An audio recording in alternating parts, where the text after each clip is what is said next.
Good afternoon, everyone. I'm so excited about today. I have one of my favorite guests of all time to come on and talk about a topic that is incredibly on the front burner right now, talks a lot in the news media, and he is the perfect person for us to discuss self-driving cars and what it means to you, to me, to everyone in general. I'm so excited to see where this conversation is going to go because Daniel Sieberg, who is my guest, he has amazing thoughts on it, and his experience with self-driving cars goes back a long way.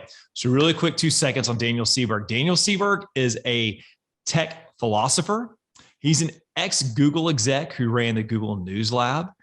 Currently, he is co-founder and chief content officer of Good Trust, and he is also the innovation marketing director at Moody's. He's got a lot going on, but he took some time out of his busy schedule to be with us today. And most of all, Daniel also is an author of a book called Digital Diet, which probably has a shelf life of forever, because as we get more and more technology, more and more people need to learn how to, handle their technology. But of course, I can't talk about Daniel Sieberg without him being mentioned as a proud son of the North. He's a Canuck, proud Canadian. He probably has maple syrup underneath his desk right now that he, spreads all over everything he eats. But that's, I'll let him talk about that. But anyways, Daniel, thanks so much for coming, man. How are you? Steven, it's great to be with you. The maple syrup runs through my veins. Although, I am a dual citizen, so I don't know. I know. It's, I get sort of the best of both worlds. And these days I don't even have a car, self-driving or otherwise, since I live in New York, and a lot of people here just don't bother. But since we are going to talk about self-driving cars, I'm happy to go that direction. Yeah. So Daniel is also the holder of my favorite opening joke of any keynote speaker. Whenever Daniel would introduce himself, I'm going to totally steal your joke. Is that okay, Daniel? Please, of course. All right. And it's not going to be as good because Daniel will be like, I'm former Google and, Google execs for that. And he said, by show of hands, has anyone heard of Google? And you would hear me like dying laughing in the back and everyone else would be chuckling. I just thought it was hilarious. So anyways, hey, so random question. Whenever someone asks you like, what is Google? Like, what do you say? Like how do you answer that in polite conversation? Like, what is Google? Yeah, these days I feel like in a word, people think of Google as indispensable, right? Because it's such a part of everybody's life. It's almost seamlessly integrated now into so much of what we do, whether it's search, maps, YouTube, of course, is part of Google, and people spend, multiple hours a day watching YouTube videos. It's so integral to life that it's sort of hard to imagine what we would do or what we did before Google was around. And that, that does raise concerns for some people, just in terms of, just how much we use it and what are we seeing when we do a Google search? How much of that is, accurate and unbiased and presented to us in a way that's done ethically,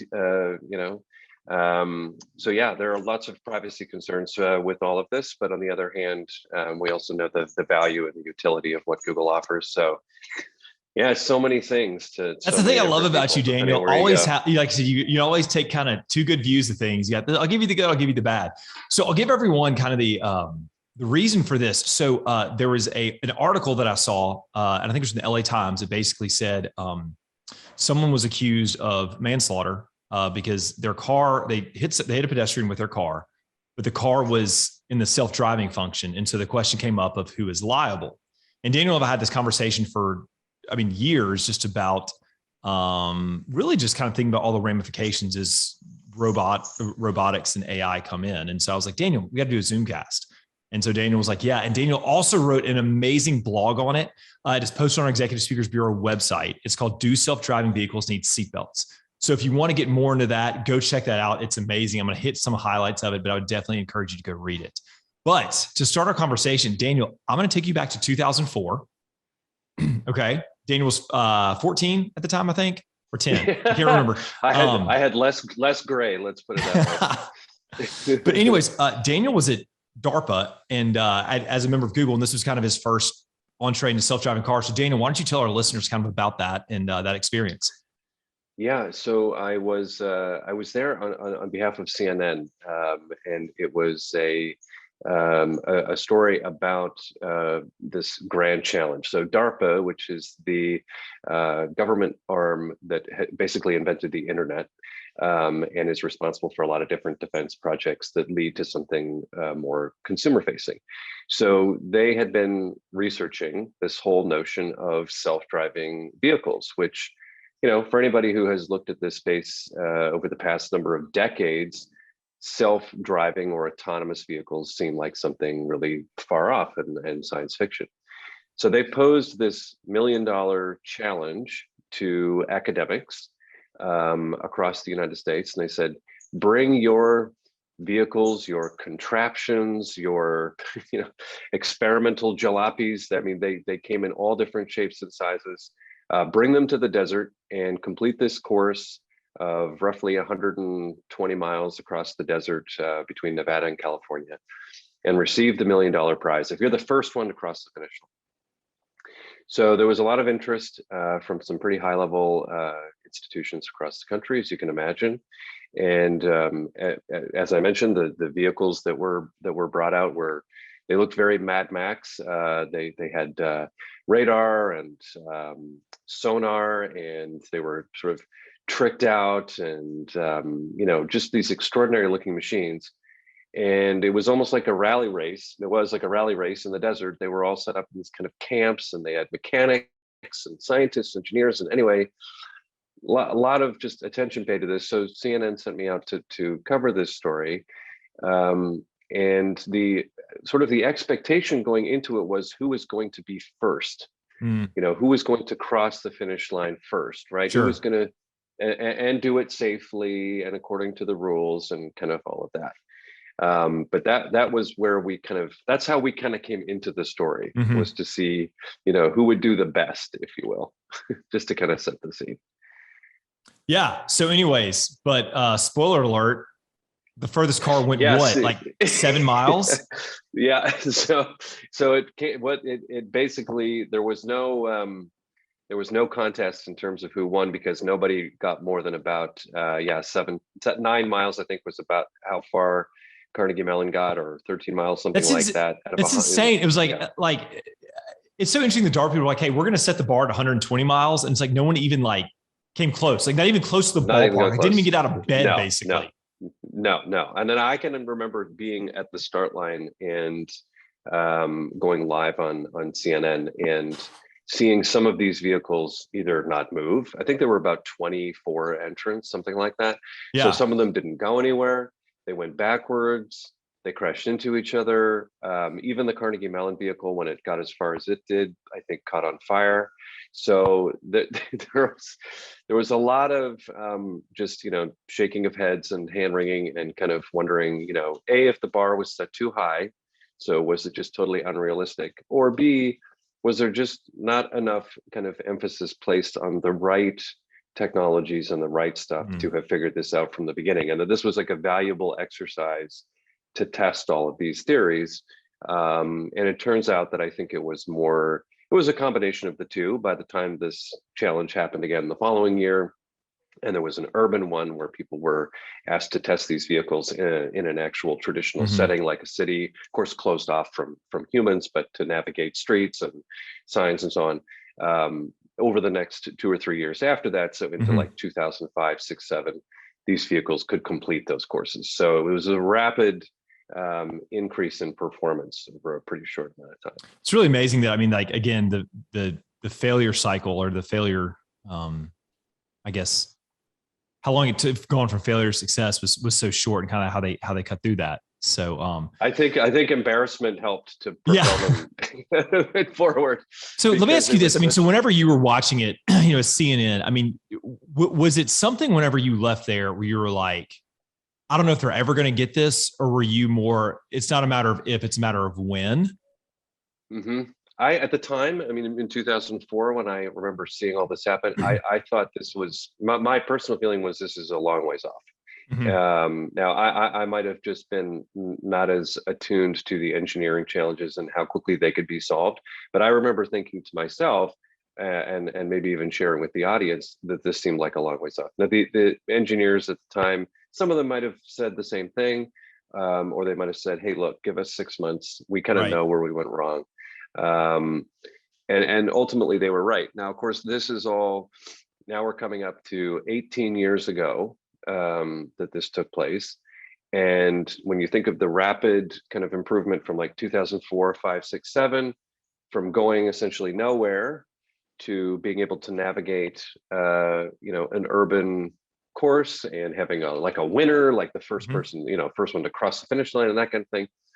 Then there's this gap of the next roughly 15 years or so to where we are today.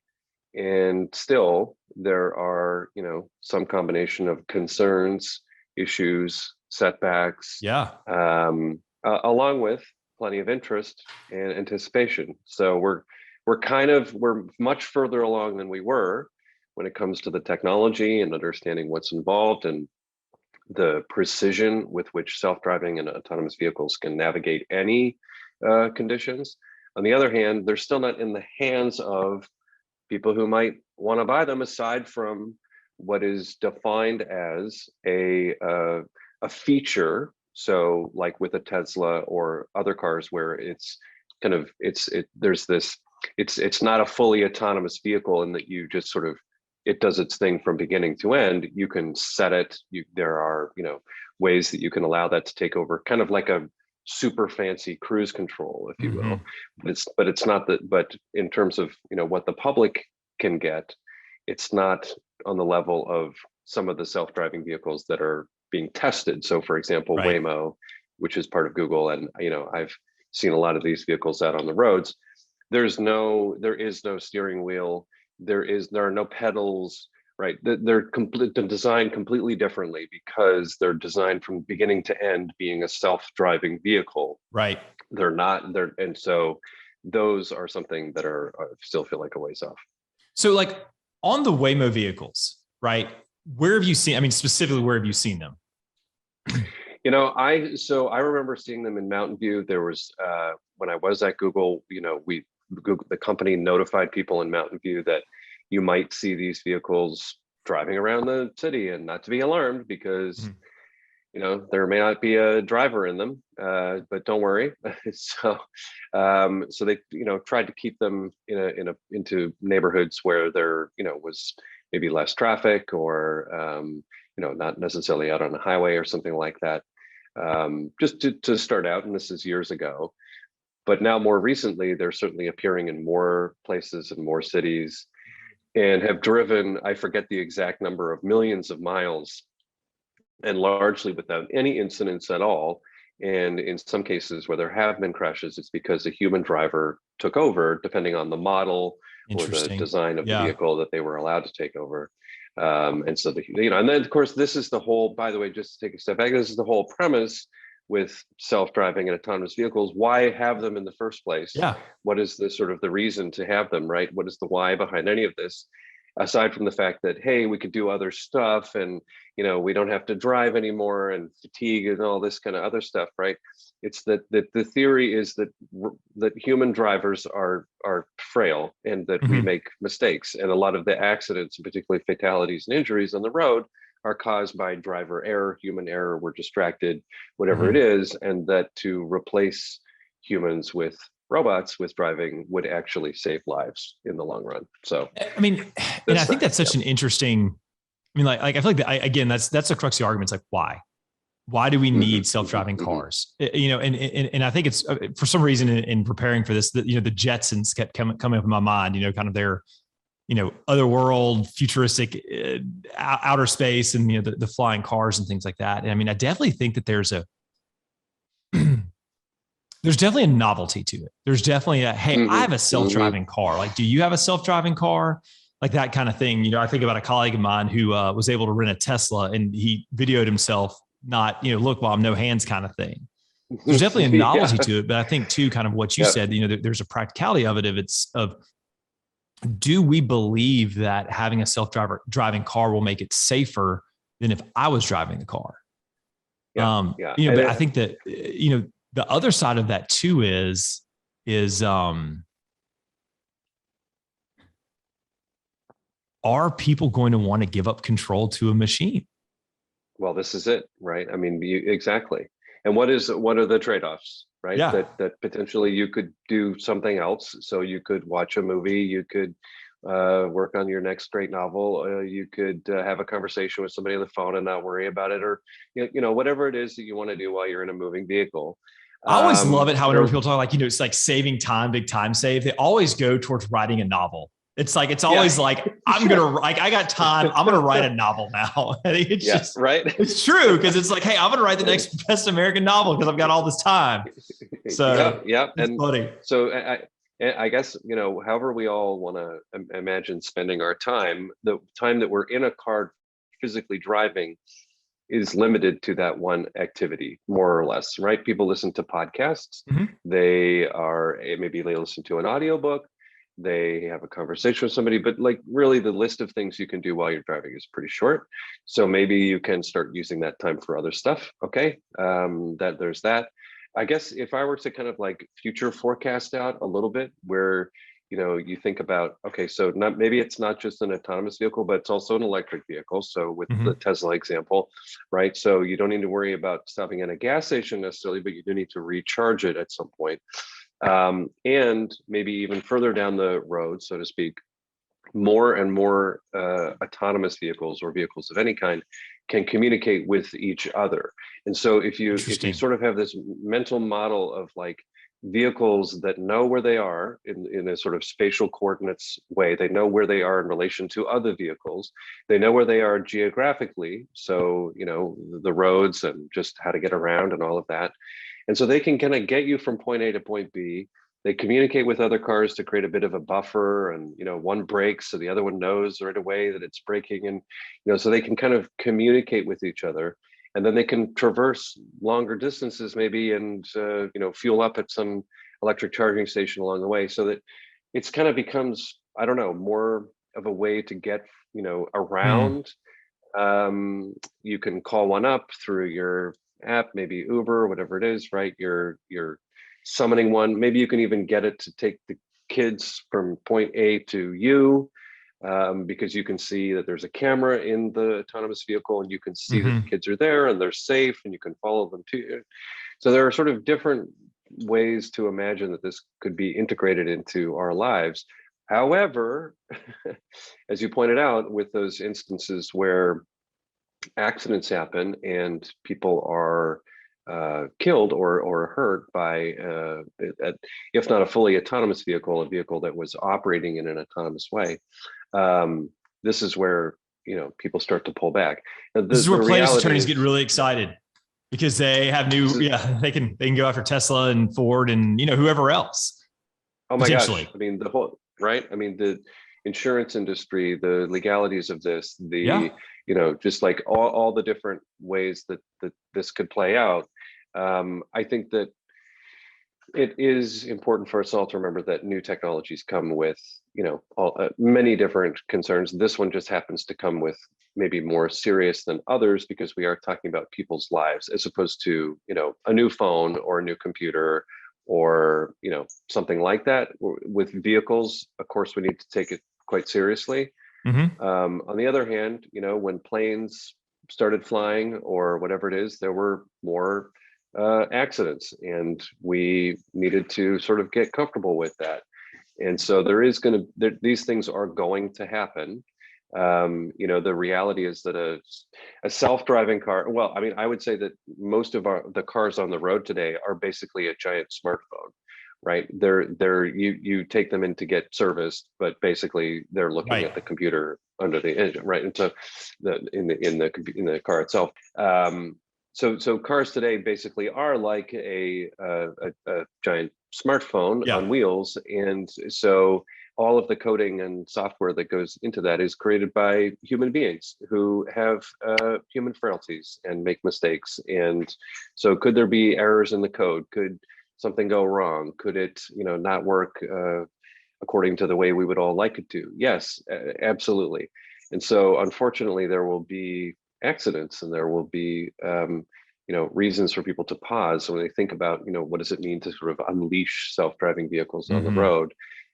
Even space travel is no different, right? Yeah. When any of the early Apollo missions were going up, people were very concerned about going into space. Still happens. It's risky, right? Mm-hmm. But as over time, engineers learn, more and more data gets fed in, the error rate goes down. Of course, we're Yeah. talking about people's lives, so nobody wants to be glib about this, but it is sort of a part of what we're exploring with self-driving cars. I do think it does go back to what we were talking about before, about sort of the ROI on the why. In other words, is it so important that we all have self-driving cars?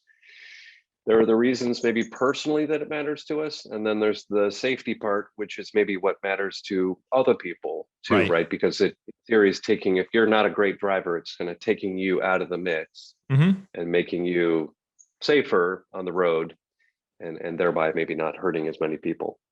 And I mean, I'm thinking again, I mean, we're talking about this in a, very 30,000 foot view, but it's like, I'm thinking about it on an individual level. Obviously we live in a free country where nothing is, I mean, like the government doesn't force cars upon you. Right. So it's like everyone has an individual choice to make. Right. So like right now, like Daniel, like you could go out and you could buy a Ford F-150 that is an electric vehicle. You could go buy a gas guzzling, 1995 Hummer, the bigger, older Hummers, or you could go buy a Tesla as a self-driving function. And that is that is a decision that you, Daniel Sieberg, needs to make. And so, as I'm thinking about it, it's like, okay, so I don't know, like it's so interesting because I mean, it really just kind of comes down to like a personal decision of, where you are. And I think the interesting thing too is like, let's just take Ford Motor Company in 10 years or whatever, are they gonna offer just self-driving options? Or are they going to offer cars like we have now and then hybrids in the middle? Like that's like, to me, that's the interesting thing. Like what are people going to buy? Because I feel like the consumer is going to drive this, at least from the car aspect of it. I don't know. Absolutely. I don't know. What are your thoughts on that? No, completely. And let's, so if we agree that the safety part is maybe the most important element, right? So right. The convenience or we get to do other things and all of those are perks. But if the safety part, if we agree that's most important, then should at some point, if there's an agreement that it's standardized, that it works, that it's as good as it can be, should every car have this? Now, if not, if there's sort of a sense like, okay, no, it can't be in every car, that's not cost effective, and okay, so then it only appears in certain vehicles. Okay, is it the vehicles that cost more money? Therefore, the people who have more money are safer. Yeah, is sort of the equation that starts to happen. And then is it the people who can't afford this technology are in vehicles that are more vulnerable? Now all this is starting to feel a bit weird because we were saying that this was important for everybody to be safe, but now only the people who have access to it are safer. How does that get democratized in a hurry? And if you don't want it, is that okay? Because the data is all saying it's better and safer. There's sort of like a Ralph Nader with seatbelts moment here, where he's like, come on, look at all the data. I can show you, look at all the data, put the seatbelts in the cars. And, eventually it happened. It took a long time, but is it possible for this to be implemented in cars in a cost-effective way that's in like every new vehicle or something? And then people just accept that it's there. On the other hand, is it something that people can turn on and off? Do we want people to be able to turn it on and off? Or is it something that's on all the time, or at least most of the time, and that there's got to be a compelling reason to turn it off? What are those reasons? It starts to get a little murky, at the sort of the granular level, because there's a difference between having it on maybe when you're highway driving and sort of not worried about anything, versus, hey, it's a really snowy day and the conditions are bad. And we're driving in a neighborhood, a neighborhood late at night, and their kids playing, and a ball rolls out, and maybe the sensor, I mean, and like, and that's the interesting thing too, is because, like you said, cars are smart now, but as cars age, just like your phones. I mean, I'm having problems with my iPhone right now. My SIM card's going in and out, right? So it's like, like, so the more technology is great till it doesn't work, and it hardly ever works, kind of thing. So, my word's not yours. My word's not yours. No. I mean, so there are a lot of questions that need to be answered, and I think the only way that this is going to be able to play out effectively is if we do, in a sense, what's happening right now, that it's sort of slowly rolling out over time. We're kind of learning, as it goes forward. I don't think there's going to be, to your point, sort of like one mandated way that this all happens, because at least in the United States, people don't love the idea of the government saying like, okay, now everybody has to drive a self-driving car, Right. or ride in a self-driving car. Right. Although seatbelts became mandated at some point, and then they became a law.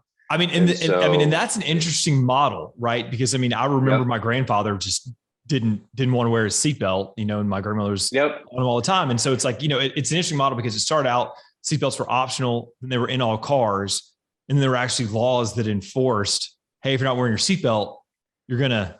I mean, so you had the law, you had them everywhere, and then you had this, everyone's saying it's like, well, it's safer, and then now it's like, actually, you know what? Now you have your car yells at you if you have a new enough model. Your car yells at you if you don't have your seatbelt on. Right. And then it became about whether you could talk on the phone in your car, and then that wasn't okay, and then it was headset, and right. So the laws and legalities and all of this is always behind where the technology is. So there's going to be that element of it, but I think just pragmatically how this all sort of shifts. Does it happen faster than we think because people love all of this? Or does it take longer because people are like, you know what, look, I just would rather drive. I kind of like driving, actually, the control part you mentioned. I'm nervous. At one point, there, elevators had operators, and this is now going back, 100 plus years ago, but human beings were nervous about getting in elevators that did not have an operator, because they were there in case something happened with the elevator, tell you which floor to go to. And people wouldn't go in elevators because they were scared of the fact that it was empty. There was nobody there who was running the elevator. Well, but it's interesting too, because I mean, we've been without elevator operators for forever, but there's some people that are still scared of getting in elevators. I mean, granted, I mean, it's a small, I mean, it's probably a very small minority population, minority of the population.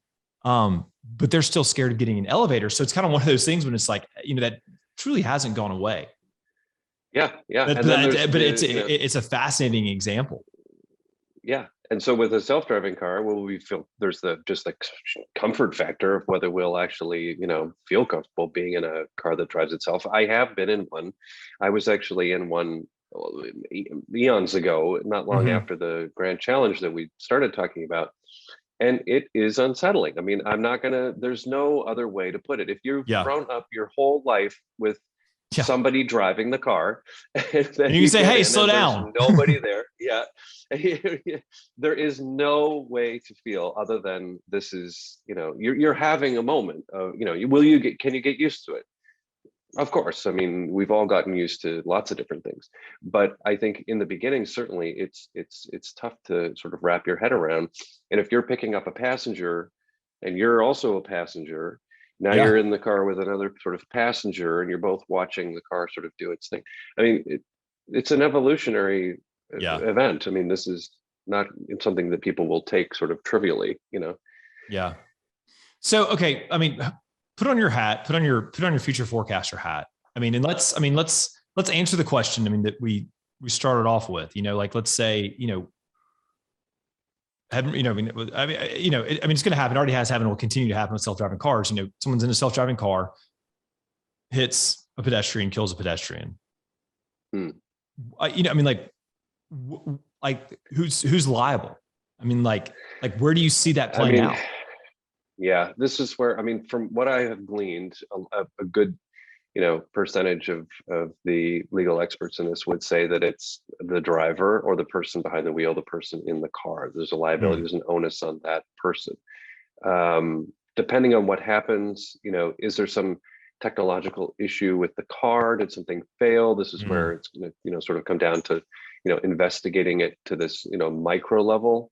Yeah. How far back does it go? I mean, this is where, there's a famous sort of scene in Law and Order, if you remember, when, I think the DA at the time, I can't remember his name, but he said, how far back do we want to go? Is it like the person who manufactures the gun? Is it who makes the bullets? Is it who makes the gunpowder and the bullets, the box of bullets? Like, right.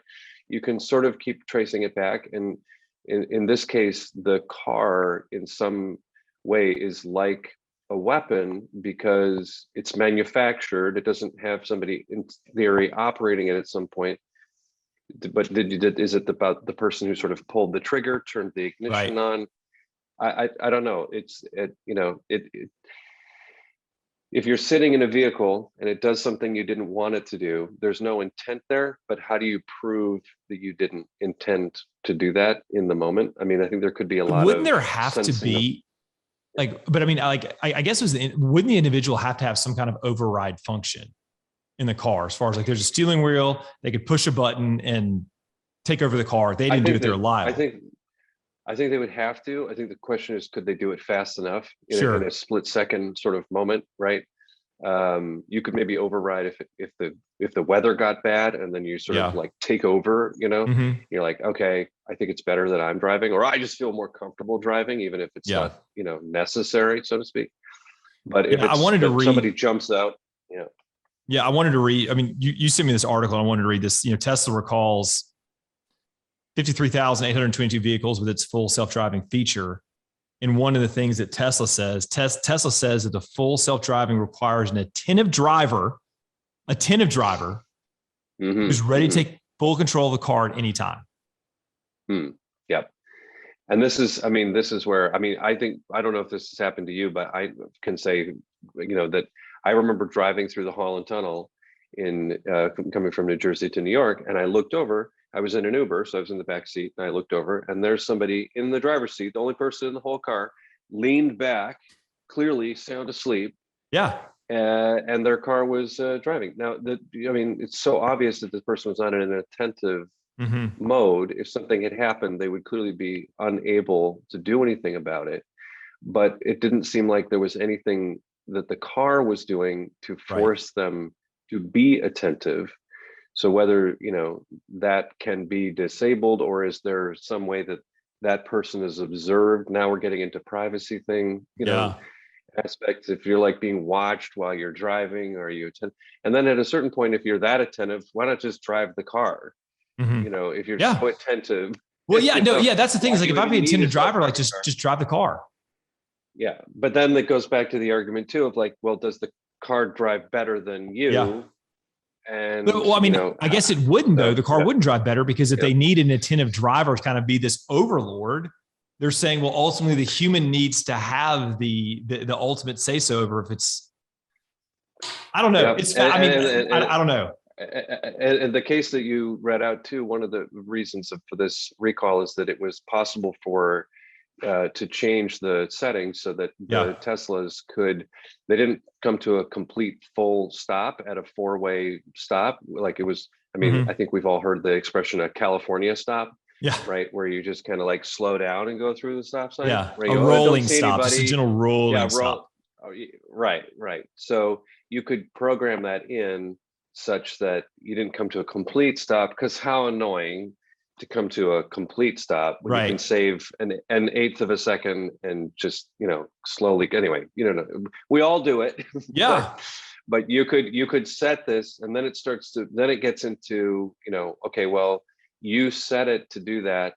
Technically that's against the law, even though we all sort of do it. Now it's a gray area of society agrees that four-way stops when there's nobody around in the middle of the night are unnecessary, but it is the law, and you set your vehicle to allow that to happen. And when somebody jumped out that you didn't see, your vehicle hit them, so you're at fault because you programmed it that way. Yeah. Or is Tesla at fault because they make it possible for you to program it that way? I'll tell you this: if I know one thing from the attorney side, they're going to go after whoever they can go after, right? So it's like, like where the money is. This is it'll follow the money. Follow the money. Yeah. So I know we're running up against time, and I got one last question. You and I, we can talk about this forever. Because it's, and more conversations are needed, but for sakes of today, we got to wrap up. So, I want to bring back to kind of the practical Okay, kind of back to you're putting your tech philosopher hat. So if I'm a company who is, thinking about having some kind of self-driver functionality to the service I offer or the goods or using it, what are a couple of questions that you would say, hey, here's really what you need to think about as you're working through a strategy or making a decision to make part of my operation a self-driving vehicle, autonomous vehicle? Yeah, I mean, definitely, I think as we've talked about, safety is the priority. So however you can feel comfortable with the safety protocols, settings, the testing, whatever it is that has gone into allowing this to be something you can consider within your, your business or whatever it is, that's got to be paramount. Particularly if there are vehicles that are going over long distances. These days there are self-driving trucks that are like hauling goods over, hundreds or maybe thousands of miles. And, that's a huge consideration for any of these companies, is to think about the safety of them, because there's nobody around. I mean, I'll tell you I know that the article's called "Do Self-Driving Vehicles Need Seatbelts?" Another way to think about it maybe is, do self-driving vehicles need rear view mirrors? Yeah. Because if there's nobody in them, there's an example of a company that's been thinking about, integrating these vehicles that are self-driving and all of that. And one of the stipulations they had for their fleet was to have rear view mirrors. And the company that manufactures these vehicles said, look, there's nobody in them. Right. Like there's nobody, we don't need a rear view. No, but our guidelines say you've got to have rear view mirrors, and it's going to be on the outside. And they said, all right, we'll put rear view mirrors in then. So, but this is where sort of like the analog and the future worlds are colliding, if you will. Right. Although ideally not literally, but, and so I think that's got to be front of mind. I mean, the other is just, I think, a combination of the why that we talked about. What is sort of the rationale for them? Is it saving people's lives? Is it about efficiency? Is it about, just allowing people to do other things? Yeah. Or is there a novelty element that we all need to be honest about? Like you said, just right. like, hey, we have this now and it's cool. Is it a marketing ploy? It's good. Is it just saying, hey, we have this? Our brand benefits from this or something, yeah. Right? So I think just being honest about those kinds of considerations is super critical. But it does feel like it's going to become, something for a lot of different companies to think about, let alone us as individuals. And sooner than later, we might be deciding whether we want it as an option or if it is an option. Awesome. Well, obviously lots to think about, lots more to dialogue about. We can't solve all the world's problems on this, but we try to. So we tried. We tried. We did. We tried. Well, listen, Daniel, thanks so much for the time, man. Obviously fascinating guest. I'm sure we'll be on soon talking about something else. We didn't even talk about your new business, Good Trust, which is fascinating, but we've given people enough. Daniel, thank you for coming. Have a good rest of your day, and we'll see you soon. It's all good. My pleasure. Thanks for having me, Steven. Bye for now. Yeah.